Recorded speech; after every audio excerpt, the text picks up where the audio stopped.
आशा। मैं शिवजीराम बलौदा एक बार फिर से आप सभी को नमस्कार करता हूं। आज हम गुर्जर प्रतिहार राजवंश का दूसरा भाग पढ़ने जा रहे हैं और कोशिश करेंगे कि इसी भाग में इस राजवंश का संपूर्ण अध्ययन हम कर लें। तो मंडोर और भड़ोच के प्रतिहारों को पढ़ने के बाद में जालोर, उज्जैन, कन्नौज के प्रतिहारों का आज हम अध्ययन करने जा रहे हैं। सबसे पहले साथियों ध्यान से सुनना कि ये अभी तक जो हम राजस्थान हिस्ट्री सीरीज चला रहे हैं तो इसका सबसे रोचक और रोमांचक वीडियो होने वाला है। बहुत मेहनत की है मैंने, धैर्य बनाए रखना। मुझे पूर्ण विश्वास और यकीन है कि आपको ये सबसे अच्छी तरीके से समझ में आएगा आज। ठीक है शुरू करते हैं। तो आज हम पढ़ने जा रहे हैं जालोर, उज्जैन एवं कन्नौज के प्रतिहार। ये तीनों एक ही कुल के थे, यानी जालोर वाले, उज्जैन वाले और कन्नौज वाले। केवल भड़ोच वालों का हमें ये निर्धारण नहीं हो पा रहा है, ये निर्धारण नहीं कर पा रहे हैं इतिहासकार कि ये मंडोर से संबंधित थे या नहीं थे। बाकी से सभी ब्रांचेज जालोर, उज्जैन, कन्नौज ये मंडोर के प्रतिहारों से इनका घनिष्ठ संबंध था। यानी ये तीनों जो इनके वंश थे, वंशज, इन पर जो राज करने वाले राजा लोग थे, वो सब मंडोर के प्रतिहारों से संबंधित थे। तो देखो बात ऐसी है कि हम पढ़ चुके हैं कि हरीश चंद्र जो ब्राह्मण नामक व्यक्ति था तो वो प्रतिहारों का मूल पुरुष उसे माना गया है। तो उसके काल से ही, हरीश चंद्र के काल से ही उसके वंशज सुविधा के अनुसार अलग अलग जगह बसने लगे। अवसर पाकर वो अपना अपना वहाँ पर राज्य भी स्थापित करने लगे। जहाँ जहाँ वो बसने लगे वहीं उनको मौका मिलता तो वो वहाँ पर अपना राज्य बनाने लग गए। सर्वप्रथम 739 ईस्वी में चावड़ा राजपूतों से इन्होंने भीनमाल जीता था।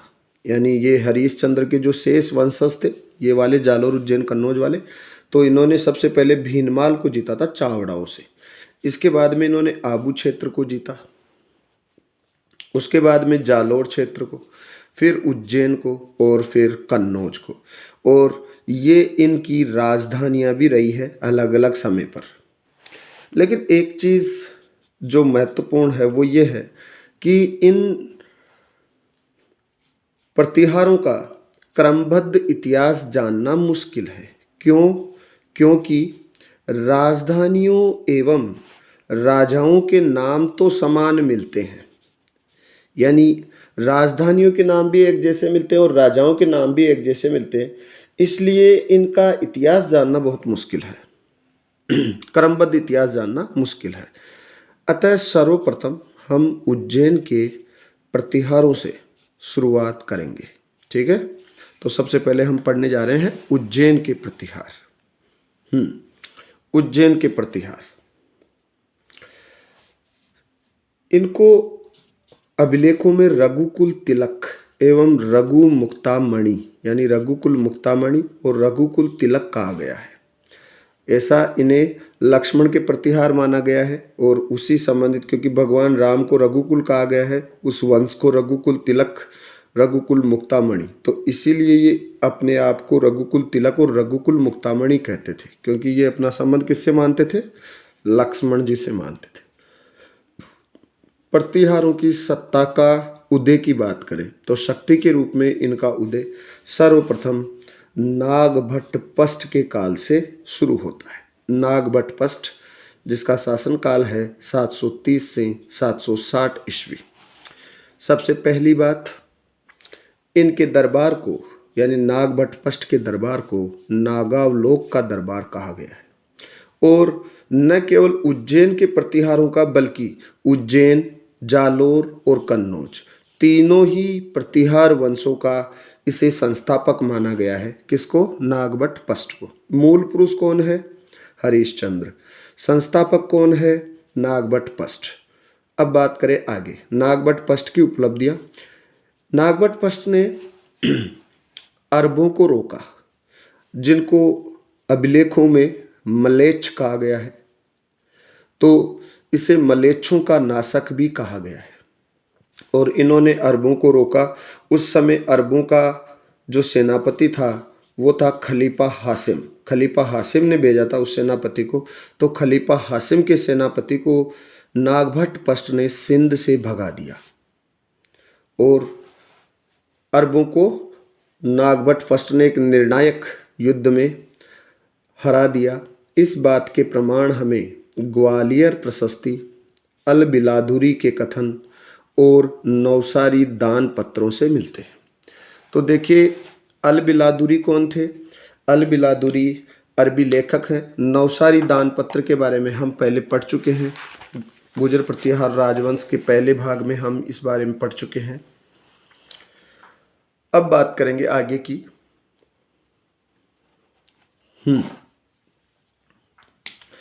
तो देखो साथियों, नागभट्ट पष्ट की अन्य उपलब्धियों में बात करें तो राष्ट्रकूट संस्थापक दंती दुर्ग, उन्होंने उज्जैन में हिरण्यगर्भ यज्ञ किया था। और उस समय कुछ इतिहासकार इस बात को लेकर मतलब अपना अपना विचार विभेदित रखते हैं, लेकिन एक सामान्य विचार है ये कि उस समय जो दंती दुर्ग ने यज्ञ किया था उसमें नागभट्ट पष्ट दंती दुर्ग के द्वारपाल या प्रतिहार थे। नागभट्ट पष्ट के बाद में इनका भतीजा कक्कुक या कक्कुस्थ राजा बनता है और कुछ ही समय बाद कक्कुक या कक्कुस्थ के कुछ ही समय बाद में नागभट्ट पष्ट का दूसरा भतीजा देवराज राजा बनता है। दोनों ने मिलकर 760 से 783 एडी तक शासन किया और दोनों के बारे में ही जानकारी का अभाव है। जब दोनों के बारे में जानकारी का अभाव है तो इस काल में कुछ बड़ी घटनाएं अवश्य ही नहीं घटित हुई है, ऐसा हम मान सकते हैं। अब यहाँ से शुरू होता है असली राजाओं का वास्तव में गुर्जर प्रतिहार राजाओं का स्वर्ण काल जिसे हम कह सकते हैं वो यहाँ से शुरू होता है। देखना ध्यान से। देवराज के पुत्र का नाम था वत्सराज और वत्सराज का कार्यकाल था 783 एडी से 795 एडी। इन वत्सराज को गुर्जर प्रतिहार सत्ता का वास्तविक संस्थापक माना जाता है। तो एक तो ये बात हो गई कि गुर्जर प्रतिहार सत्ता का वास्तविक संस्थापक किसे माना जाता है? वत्सराज को। केवल संस्थापक किसे माना जाता है? नागभट्ट पष्ट को। मूल पुरुष कौन था? हरिश्चंद्र। ठीक है, ये तीन बातें क्लियर हो गई। वत्सराज की उपलब्धियों के बारे में बात करें तो इसने भंडियों के राज्य पर अधिकार कर लिया था। यानी भंडी जाति उदंडी जाति थी तो उनके राज्य पर इन्होंने कंट्रोल कर लिया था वत्सराज ने। भंडियों के राज्य पर कंट्रोल करने के बाद में इन्होंने कन्नौज को भी जीत लिया और कन्नौज को जीतने के बाद में यहाँ थोड़ा समय लेंगे हम। यहीं से एक संघर्ष शुरू होता है जिसे त्रिकोणीय संघर्ष कहते हैं। ये लगभग 300 साल तक चलता है और त्रिकोणीय इसलिए कहते हैं क्योंकि इसमें 3 पार्टियां थी। एक गुर्जर प्रतिहार, दूसरी पाल वंश जो बंगाल में था और तीसरा राष्ट्रकूट वंश जिसका शासन महाराष्ट्र पर था। तो इन तीनों वंशों के मध्य संघर्ष प्रारंभ हो जाता है। इसकी शुरुआत करते हैं वत्सराज। वत्सराज दरअसल कन्नौज पर विजय कैसे करते हैं इसको लेकर सुनिए आप ध्यान से। दरअसल कन्नौज पर आयुध वंश के राजा इंद्रायुध का शासन था और वत्सराज ने अपनी शक्तियों को बढ़ाने के लिए कन्नौज पर अटैक कर दिया और इंद्रायुध को हरा दिया। इंद्रायुध को हराया तब क्या होता है, जो बंगाल के राजा थे धर्मपाल, उनकी भी नज़र कन्नौज पर थी और उनका मुकाबला किससे होता है? वत्सराज से होता है। लेकिन यहाँ पर वत्सराज को जीत मिलती है। तो एक पार्टी हो गई, एक तो स्वयं खुद गुर्जर प्रतिहारों के वत्सराज हो गए, दूसरी पार्टी बंगाल वाली, तो बंगाल वालों को तो ये हरा देते हैं। इसके बाद में एंट्री होती है महाराष्ट्र के राष्ट्रकूट वंश की और राष्ट्रकूट राजा ध्रुव सेकंड से इनका मुकाबला होता है वत्सराज का। बैड लक रहता है, यानी वत्सराज हार जाते हैं और हार कर ये वापस राजस्थान के मरुस्थल में शरण लेते हैं।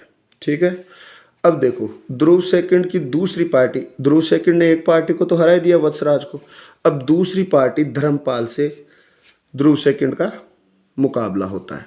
यहाँ पर भी ध्रुव को जीत मिलती है और ध्रुव क्या करते हैं कि दोबारा से कन्नौज की सीट पर इंद्रायुध को बैठा देते हैं, यानी उनकी अपॉइंटमेंट वापस कर देते हैं, उसकी नियुक्ति वापस कर देते हैं।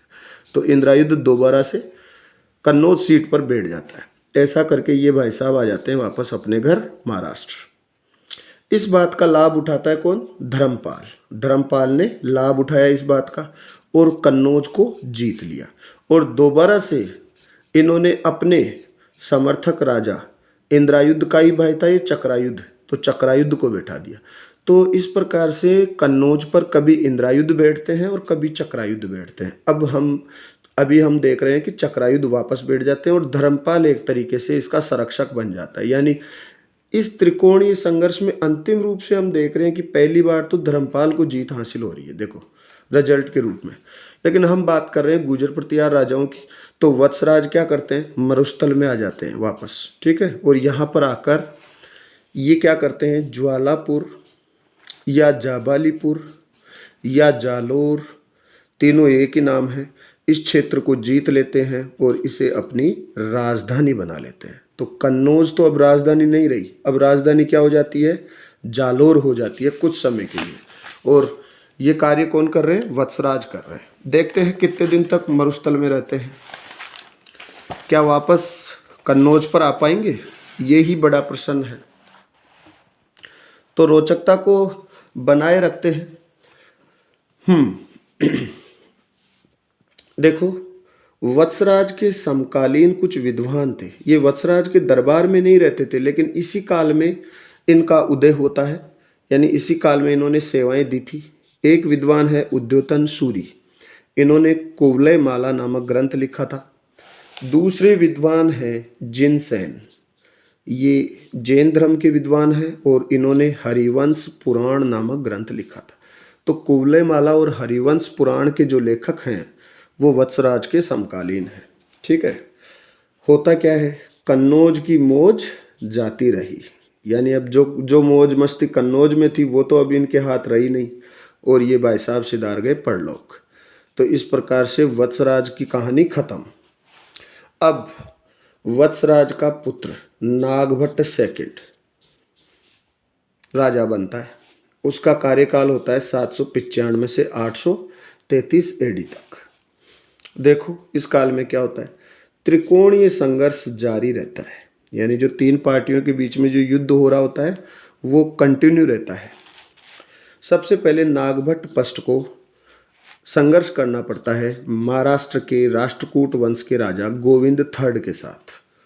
अब ध्रुव नहीं है राजा, अब राष्ट्रकूटों का राजा कौन हो जाता है? गोविंद III हो जाता है।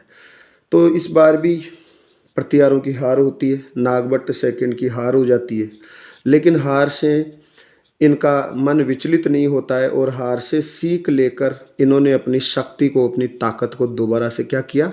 एग्जिट किया, उस ताकत को कलेक्ट किया और उचित मौका पाकर 816 एडी में इन्होंने कन्नौज पर जो चक्रायुध राज कर रहा था उसके खिलाफ युद्ध लड़ा और उसको हराकर कन्नौज पर कब्जा कर लिया और दोबारा से राजधानी बना ली, ठीक है।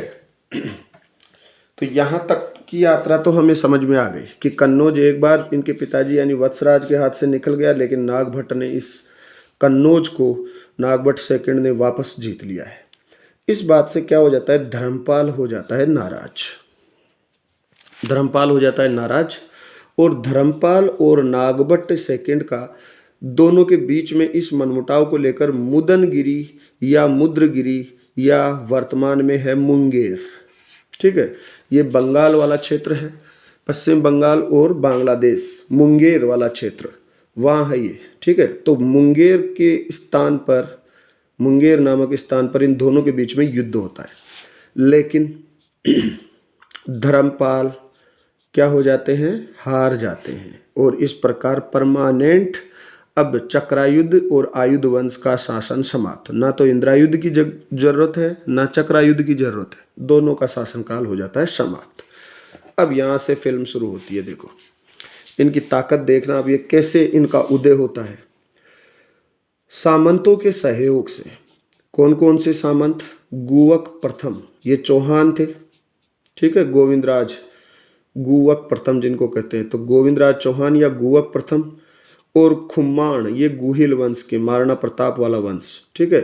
तो खुम्माण और गुवक प्रथम जैसे शक्तिशाली या योग्य सामंतों के सहयोग से इन्होंने सिंध और पश्चिमी मुस्लिमों को हराया।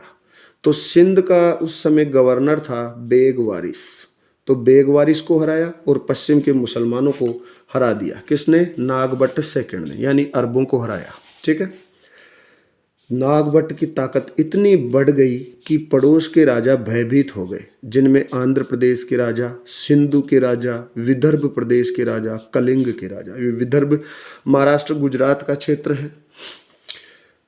और इन सब राजाओं ने नागभट्ट सेकंड के पास आकर शरण ली और इनसे मैत्रीपूर्ण संबंध बनाए। अब बात करें नागभट्ट सेकंड की उपाधियों की, तो उपाधियों में देखें तो बकुला लेख, बकुला अभिलेख है, ये इनकी उपाधियों का वर्णन करता है। इस अभिलेख में इनको परम भट्टारक कहा गया है, महाराजा धीराज कहा गया है और परमेश्वर कहा गया है। तो हम यूँ कह सकते हैं कि परम भट्टारक, महाराजा धीराज और परमेश्वर, ये उपाधियाँ किस राजा की थी? नागभट्ट सेकंड की थी। इसका दरबार भी नागावलोक का दरबार कहलाता था।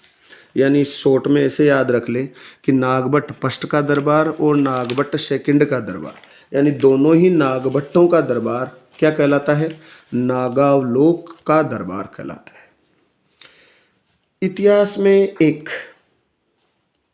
कहावत है और वैसे जीवन में भी है कि जो व्यक्ति महान होता है उसका अंत भी महान होता है। तो महान व्यक्तित्व का हमेशा महान अंत होता है। तो इसलिए साथियों, अपना व्यक्तित्व महान बनाने की कोशिश करें।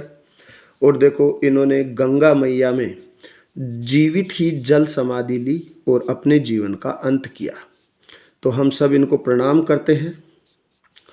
ऐसे महान नरेश हमारे पूर्वज थे। हम इनके हमेशा इस बात को लेकर तो आज भी हम सब गौरवान्वित महसूस होते हैं कि हम इनके वंशज हैं, हम सब। अच्छा, इस बात का वर्णन चंद्रप्रभ सूरी, जैन विद्वान है ये, चंद्रप्रभ सूरी, तो इनका ग्रंथ है प्रभावक के चरित्र। तो इस ग्रंथ में इस बात का उल्लेख मिलता है, ठीक है। अब बात करते हैं नागभट्ट सेकंड के पुत्र रामभद्र की, जो नागभट्ट सेकंड की मृत्यु के बाद में 833 से 836 यानी लगभग 3 वर्ष के लिए राजा बनते हैं। और इस काल में प्रतिहारों की शक्ति को नुकसान पहुंचता है, यानी ये योग्य आदमी नहीं थे, योग्य राजा नहीं थे। रामभद्र के बाद में इनका पुत्र यानी रामभद्र का पुत्र मिहिर भोज राजा बनता है। तो मिहिर भोज के पिता का नाम तो रामभद्र और माता का नाम था अप्पा देवी। क्या नाम था? अप्पा देवी। अब देखिए दोस्तों, ये इस वंश का सबसे महत्वपूर्ण राजा है, बहुत ध्यान से देखना है। शासनकाल की बात सबसे पहले कर लेते हैं, 836 से 885 एडी। मैं कह ही रहा था कि इस वंश का सर्वाधिक मुख्य राजा है ये, ठीक है। तो हम 2 चरणों में इनके बारे में पढ़ेंगे। एक तो इनका उल्लेख कहाँ कहाँ हुआ है और दूसरा इनकी उपलब्धियाँ। तो सबसे पहले बात कर लेते हैं उल्लेख की। सबसे पहला उल्लेख हुआ है इनका वराह लेख में, और ये इनके द्वारा स्वयं मिहिर भोज के द्वारा लगवाया गया प्रथम अभिलेख था। 836 एडी का है ये। इसमें इनका उल्लेख हुआ है। ग्वालियर प्रशस्ति में इनका उल्लेख हुआ है। राज तरंगिणी जो कल्लण की रचना है कश्मीर वाले, तो उसमें भी इनका उल्लेख हुआ है। अरब यात्री हैं सुलेमान, सुलेमान ने भी इनको जुर्ज नरेश कहा है, और जुर्ज गुजर शब्द का ही अपभ्रंश था। और सुलेमान इनको भारत का सबसे पावरफुल राजा बताता है। तो अरब यात्री सुलेमान के अनुसार भारत का सबसे पावरफुल राजा कौन था? तो आपका जवाब होना चाहिए मिहिर भोज। कौन था? मिहिर भोज। ग्वालियर लेख ग्वालियर लेख इनको आदि वराह लिखकर संबोधित करता है। और इनके सिक्कों पर भी, यानी मिहिर भोज के सिक्कों पर भी किस उपाधि का नाम मिलता है? आदि वराह नामक उपाधि का नाम मिलता है। एक दौलतपुर अभिलेख है, उसमें इसका नाम यानी मिहिर भोज का नाम क्या मिलता है? प्रभास मिलता है। एक ग्रंथ है स्कंद पुराण, और इसमें भी इनका उल्लेख मिलता है। तो ये तो बात हुई उल्लेख की। अब बात करते हैं हम उपलब्धियों की। उपलब्धियों की बात करें तो इन्होंने क्या किया कि कन्नौज को परमानेंट अपनी कैपिटल बना लिया, यानी कन्नौज पर परमानेंट ऑक्यूपेशन हो गया, अधिकार हो गया इनका, परमानेंट ऑक्यूपाई। अरबों को इन्होंने रोक दिया, ये इनके पूर्वज ने भी किया था, इनके दादा ने, नागभट्ट सेकंड ने, ना। लेकिन इनके काल में भी वही त्रिकोणीय संघर्ष जारी रहता है।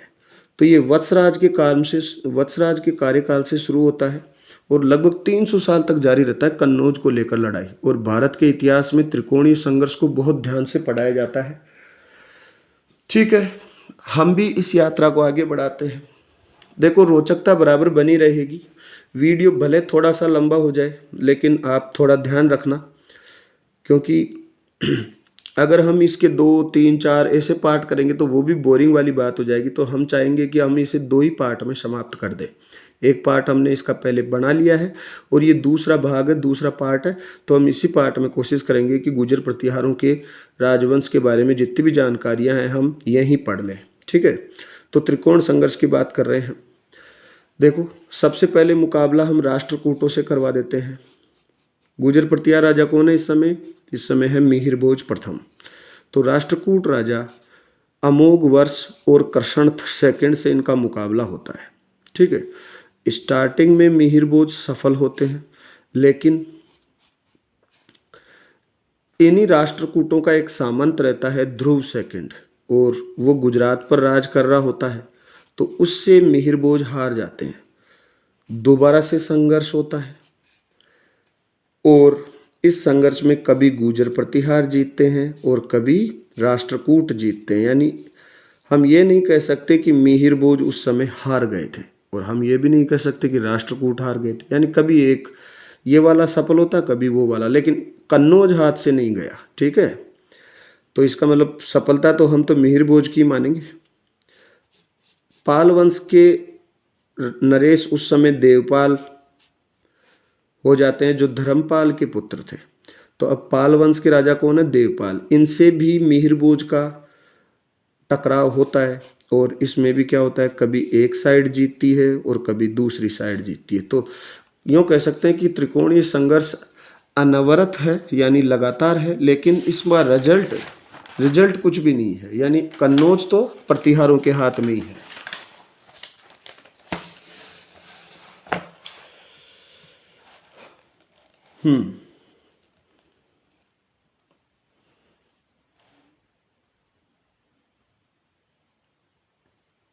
एक मिनट, अब दिख रहा है?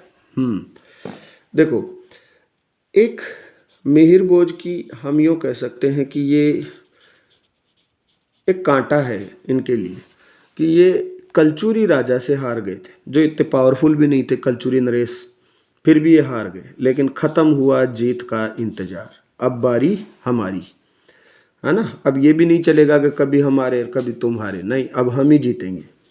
ये मिहिर भोज के देखो अब सबसे बड़ी उपलब्धियाँ। मिहिर भोज ने कई राजाओं को हराया और उन्हें अपना सामंत बना लिया। इसमें कालिंजर राजा, मंडोर के राजा, कलचुरी राजा और मेवाड़ राजा।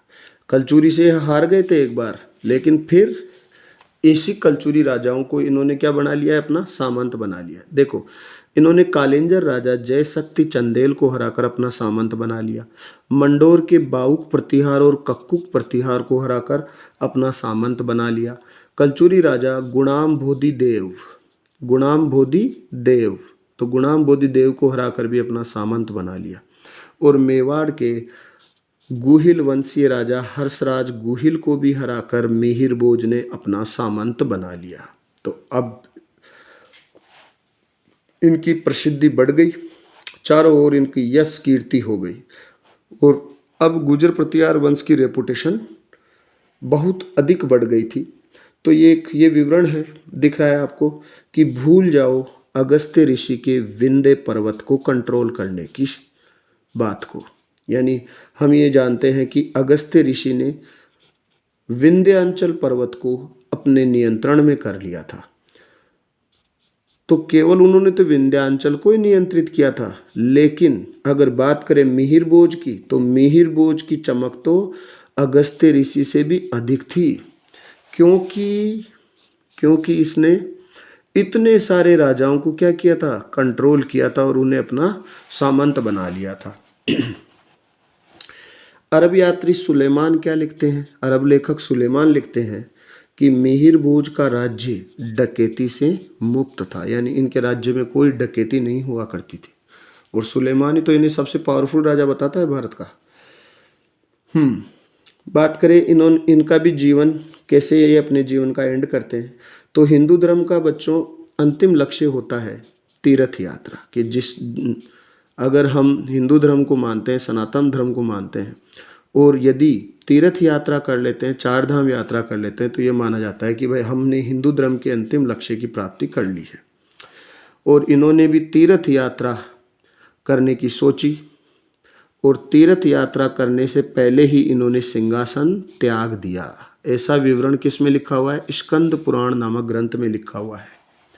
और सिंहासन त्याग कर इन्होंने अपने पुत्र महेंद्रपाल प्रथम को राजा घोषित कर दिया और स्वयं निकल गए कहाँ, तीर्थ यात्रा करने। ये थे मिहिर भोज। तो ऐसे महान शासक को भी मेरा प्रणाम और हम सभी का प्रणाम। महेंद्रपाल प्रथम, पिता का नाम हमें पता है मिहिर भोज और माता का नाम है चंद्र भट्टारिका देवी।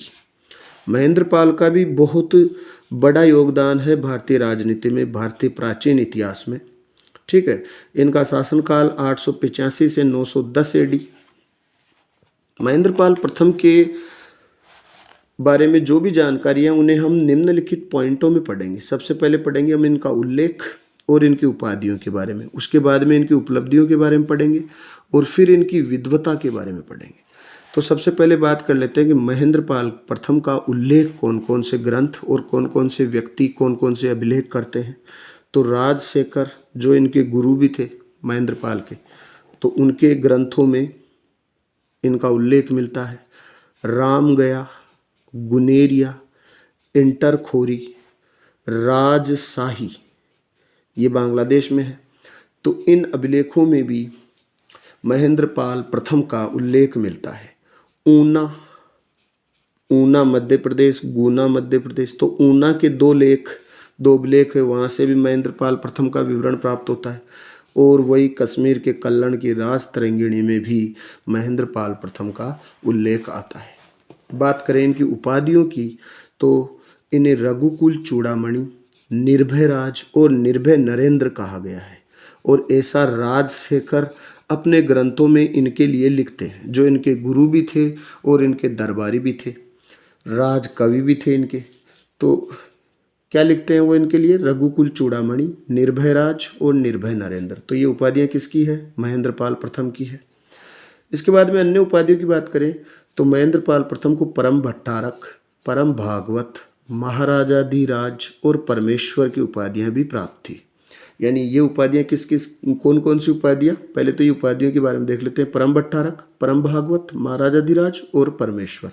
तो ये उपाधियाँ किसकी है, महेंद्रपाल प्रथम की है।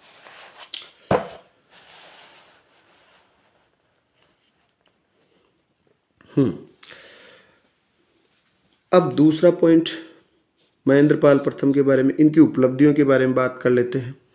तो उपलब्धियों की बात करें तो एक हिस्टोरियन है, इतिहासकार हैं BN पाठक। तो BN पाठक सर इन्हें क्या, हिंदू भारत का अंतिम महान हिंदू सम्राट बताते हैं। बताओ आप। तो इतिहासकार BN पाठक के अनुसार हिंदू भारत का अंतिम महान हिंदू सम्राट कौन है, तो हमारा जवाब होना चाहिए महेंद्रपाल प्रथम। ठीक है, आगे बढ़ते हैं। मगध और उत्तरी बंगाल पर इन्होंने अधिकार कर लिया था महेंद्रपाल प्रथम ने। इनके अलावा इन्होंने सौराष्ट्र पर भी कंट्रोल कर लिया था, यानी सौराष्ट्र वाले क्षेत्र को भी जीत लिया था, जो महाराष्ट्र और गुजरात का सम्मिलित क्षेत्र है। कुछ समय तक इन्होंने पश्चिमी पंजाब पर भी अधिकार कर लिया था। इस बात को ध्यान से देखना कि पश्चिमी पंजाब पर थकीय वंश का शासन था, थका हुआ या थकीय वंश का शासन था। तो थकीय वंश का शासन था, तो उनको थकीय वंश को हराकर महेंद्रपाल ने वहाँ पर अधिकार कर लिया। लेकिन कश्मीर के राजा शंकर वर्मन ने इस बात का पता चलते ही उन्होंने महेंद्रपाल से युद्ध किया और शंकर वर्मन जीत गए। शंकर वर्मन जीत गए तो इन्होंने दोबारा से पंजाब पर थकिए वंश को आसीन कर दिया, यानी थकिए वंश को दोबारा से पश्चिमी पंजाब की सीट पर बैठा दिया। लेकिन पूरे क्षेत्र को वापस नहीं कर पाए ये महेंद्रपाल से। करनाल जो हरियाणा में पड़ता है वो क्षेत्र हमेशा के लिए महेंद्रपाल के कंट्रोल में बना रहा। ठीक है, बात करें महेंद्रपाल प्रथम की सीमा की तो देखो, उत्तरी क्षेत्र यानी महेंद्रपाल प्रथम के राज्य विस्तार की बात करें तो उत्तरी क्षेत्र तराई प्रदेश या हिमालय तक महेंद्रपाल का कंट्रोल था। उत्तर पश्चिम में करनाल इनके अंडर में आता था, पश्चिम में सूर प्रदेश इनके अंडर में आता था। दक्षिण पश्चिम की बात करें तो नर्मदा का निचला भाग इसके कंट्रोल में था। दक्षिण की बात करें तो बुंदेलखंड इसके कंट्रोल में था। और पूर्व की बात करें तो मगध और राजशाही जो कहाँ पड़ता है, बांग्लादेश में, तो यहाँ तक इनकी राज्य की सीमा थी। तो ये था महेंद्रपाल प्रथम का राज्य विस्तार, यानी इतने बड़े भूभाग पर इनका अधिकार था। बात करें इनकी विद्वता की तो देखो, ये स्वयं भी विद्वान थे। ठीक है, और इनके राजकवि और गुरुजी कौन थे, राजशेखर। उन्होंने भी अनेक ग्रंथों की रचनाएं की और वो भी बहुत विद्वान व्यक्ति थे। तो देखो, राजशेखर ने जो जो ग्रंथ लिखे हैं उनके नाम देख लेते हैं। कपूर मंजरी लेखक कौन, राजशेखर। काव्य मीमांसा लेखक कौन, राजशेखर। विद्यसाल भंजिका लेखक कौन, राजशेखर। बाल भारत बाल रामायण लेखक कौन, राजशेखर। हरविलास राजशेखर। प्रचंड पांडव राजशेखर। भुवन कोश राजशेखर। तो राजशेखर ने इतने सारे ग्रंथ लिखे हैं। तो बहुत बड़ी बात हो जाती है ये, एक व्यक्ति के द्वारा इतनी सारी रचनाएं करना। तो ऐसे विद्वान व्यक्ति हमारे प्राचीन भारत में निवास करते थे और ये थे राजशेखर। तो ये ग्रंथ एक बार देख लेना। ठीक है, ये राजशेखर के द्वारा लिखे हुए हैं। अब महेंद्रपाल प्रथम, इनके बाद में इनका पुत्र राजा बनता है जिसका नाम था भोज सेकंड। लेकिन महेंद्रपाल प्रथम की मृत्यु के तुरंत बाद में इनके जितने भी बेटे थे उनके बीच में शुरू हो जाता है उत्तराधिकार संघर्ष। और उत्तराधिकार संघर्ष में चेदी वंश का सामंत था कोकल प्रथम, यानी चेदियों पर भी किसका कंट्रोल था, गुर्जर प्रतिहारों का। तो वहाँ के सामंत कोकल प्रथम ने हेल्प की और हेल्प के द्वारा भोज सेकंड को राजा बना दिया। ठीक है, तो ये इनका 3 वर्ष तक राज चलता रहा, 910 से 913 एडी तक।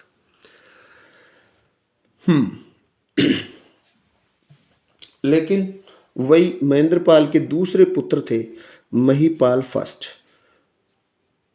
उन्होंने एक दूसरे सामंत हर्षदेव चंदेल, यानी चंदेल वंश के राजा हर्षदेव की मदद से वो भोज सेकंड को हरा देते हैं। दोनों भाइयों के बीच में युद्ध होता है और इस बार भोज सेकंड हार जाता है। केवल 3 वर्ष तक राज करता है और उसके बाद में हार जाता है महिपाल प्रथम से, और अब महिपाल राजा बन जाते हैं। और इनका कार्यकाल है 913 से 943 ईस्वी तक। देखो, खजुराहो लेक, जो खजुराहो नामक स्थान है मध्य प्रदेश में, तो खजुराहो अभिलेख जो कि धंगदेव चंदेल वंश के राजा के द्वारा लिखा हुआ है, धंगदेव चंदेल के द्वारा, तो उस अभिलेख में महिपाल का नाम मिलता है क्षितिपाल देव। क्या नाम मिलता है, क्षितिपाल देव। और सभी इतिहासकार इस बात से एग्री करते हैं कि ये क्षितिपाल देव नाम महिपाल फर्स्ट का ही है। तो हम यूँ कह सकते हैं कि महिपाल प्रथम का अन्य नाम था क्षितिपाल देव। ये प्रश्न भी पूछा जा सकता है छोटी प्रतियोगी परीक्षाओं में, जैसे कई बार बेतुके से सवाल पूछ लिए जाते हैं, तो वहाँ पर ऐसे सवाल भी आ जाते हैं कि फलाने राजा का उपनाम क्या था। तो वहाँ पर ये ऐसा सवाल भी आ सकता है कि क्षितिपाल देव किस राजा का उपनाम था, तो आपका जवाब होना चाहिए क्या, महिपाल फर्स्ट। तो महिपाल फर्स्ट का नाम ही था क्षितिपाल देव। अब महिपाल फर्स्ट के बारे में आगे बात करते हैं। महिपाल फर्स्ट के उल्लेख की बात करें तो इसका उल्लेख हुआ है खंबात लेख में, यानी खंबात अभिलेख में, पंपा भारत नामक ग्रंथ में, कहला अभिलेख में और अल मसूदी जो अरब यात्री थे और इसके काल में यानी महिपाल प्रथम के काल में भारत आए थे 915 ईस्वी में। तो ये प्रश्न भी पूछा जाता है। अल मसूदी भारत में आए थे, उस समय भारत में राजा कौन थे? तो उस समय भारत में राजा थे महिपाल प्रथम। या अल मसूदी किसके राज दरबारी बनकर आए? तो महिपाल प्रथम के दरबारी बन के आए। ठीक है, तो महिपाल प्रथम के दरबार में अल मसूदी भारत आए थे और अल मसूदी ने बौर और बलहर के बीच में संघर्ष का वर्णन अपने ग्रंथ में लिखा है। बौर नाम लेते हैं ये महिपाल प्रथम का और बलहर नाम लेते हैं ये राष्ट्रकूट राजाओं का।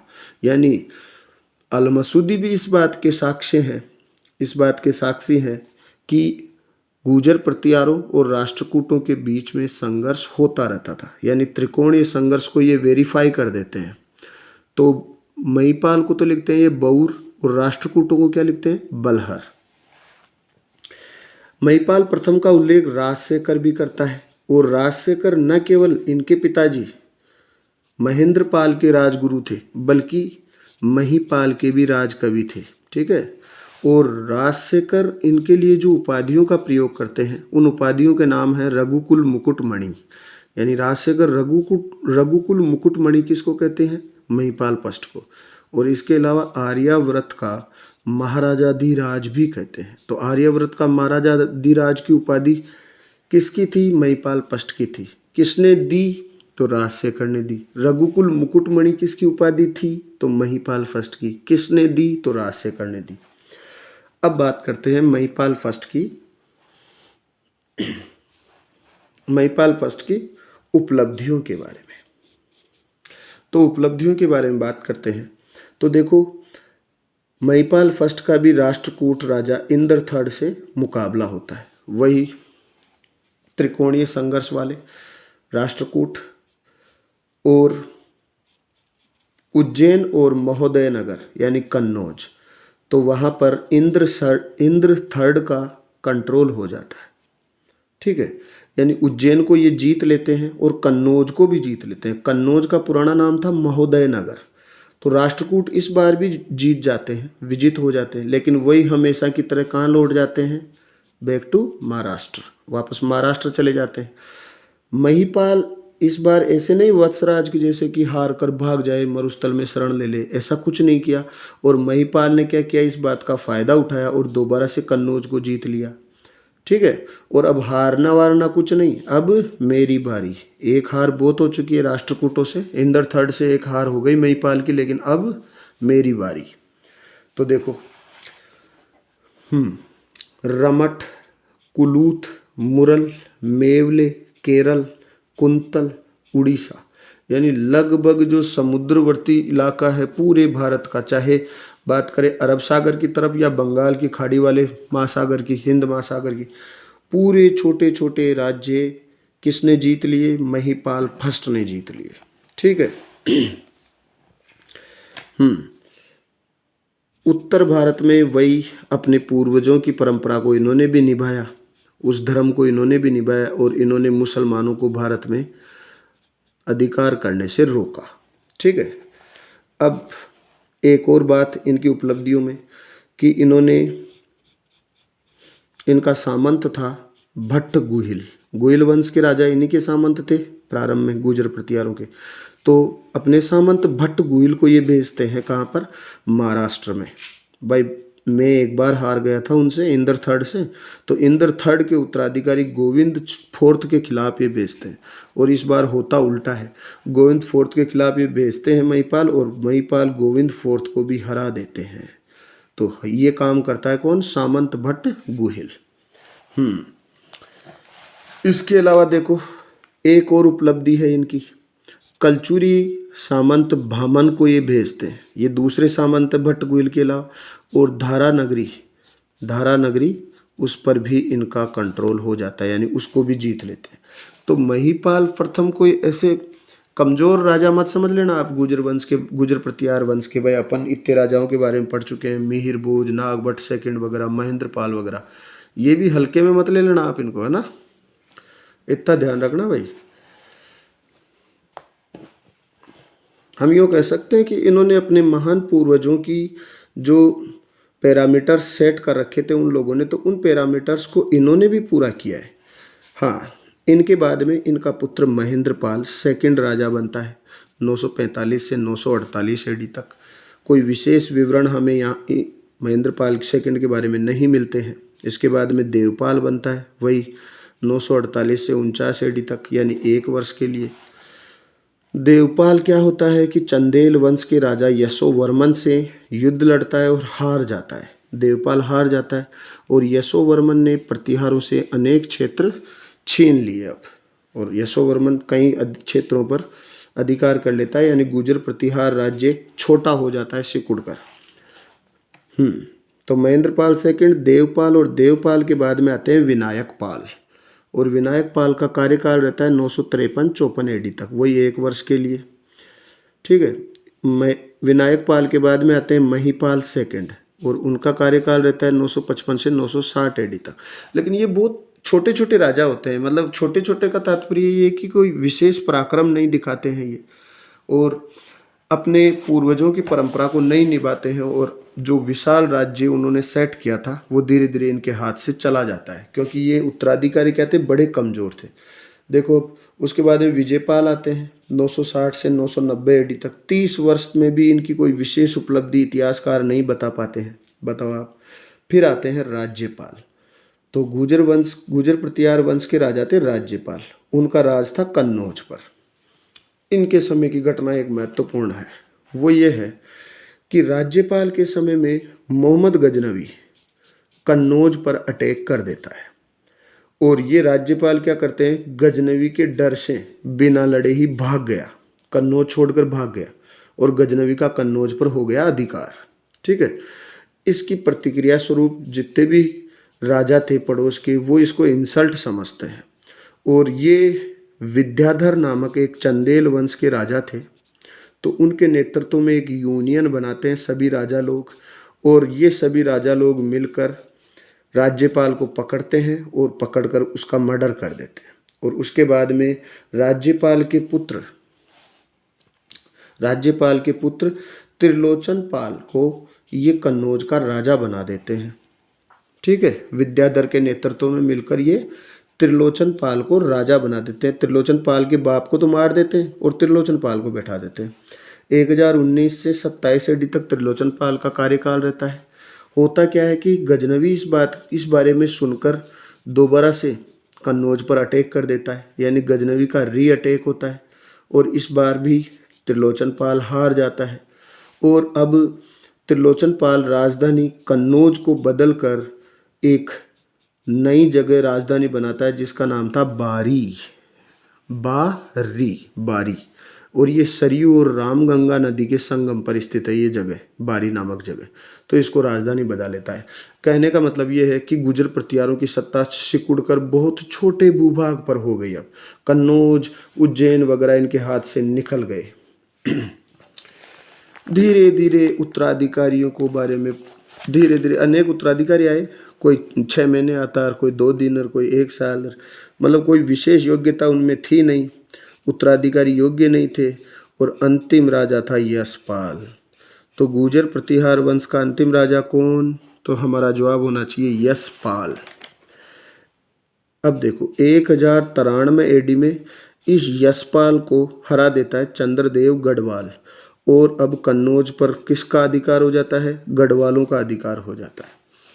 तो कहने की बात यह है कि यशपाल तो नाम मात्र का था, आप इतना याद रखिए, गुर्जर प्रतिहार वंश का अंतिम राजा यशपाल। गुर्जर प्रतिहार वंश का संस्थापक नागभट्ट फर्स्ट, वास्तविक संस्थापक वत्सराज, मूल पुरुष हरिश्चंद्र। ठीक है। अब बात करते हैं आगे। तो अब होता क्या है कि अब गढ़वालों का राज हो जाता है, तो अब प्रतिहार राजा नहीं रहते हैं, और राजा न रहकर अब प्रतिहार क्या हो जाते हैं, सामंत हो जाते हैं। किन किन के सामंत रहते हैं ये बाद में, गढ़वालों के, राठौड़ों के, चौहानों के, केवल क्या बन जाते हैं, सामंत रह जाते हैं। और इस प्रकार इस अध्याय का हम करते हैं अंत। तो ये था, हम यूँ कह सकते हैं कि इस राजवंश ने लगभग 600 वर्षों तक पश्चिम भारत से मुस्लिम आक्रमणकारियों को रोकने में सफलता प्राप्त की थी। इसलिए एक महान राजवंश था, और महान राजवंश का उदय बहुत ही मेहनत और परिश्रम से इन्होंने ये राज्य सेट किया, लेकिन उत्तराधिकारियों के अयोग्य होने के कारण इतना विशाल राज्य चुटकी भर में समाप्त हो जाता है और अब राजा न रह करके क्या हो जाते हैं, सामंत रह जाते हैं। तो आज के लिए इतना ही साथियों, इजाज़त चाहेंगे। आगे हम पढ़ेंगे गुहिल वंश। तो जाइएगा कहीं नहीं, बहुत ही महत्वपूर्ण इतिहास यानी राजस्थान के इतिहास का यूँ हम माने कि केंद्र वंश, और वो है गुहिल सिसोदिया राजवंश। इसको पढ़े बगैर यूँ माना जाता है कि राजस्थान का इतिहास पढ़ना व्यर्थ है। अगर हमने गुहिल वंश नहीं पढ़ा तो फिर क्या पढ़ा। तो जाइएगा कहीं नहीं, जुड़िए रहिएगा मुझसे। मैं शिवजीराम बलौदा। आज के लिए इतना ही, इजाज़त चाहूँगा। जय हिंद। अगर आपको ये पार्ट गुजर प्रतिहार वाला सेकंड पार्ट भी पसंद आए तो इसे लाइक कीजिएगा, शेयर कीजिएगा और साथियों मेरे चैनल को सब्सक्राइब कीजिएगा। जय हिंद। मिलते हैं अगली बार।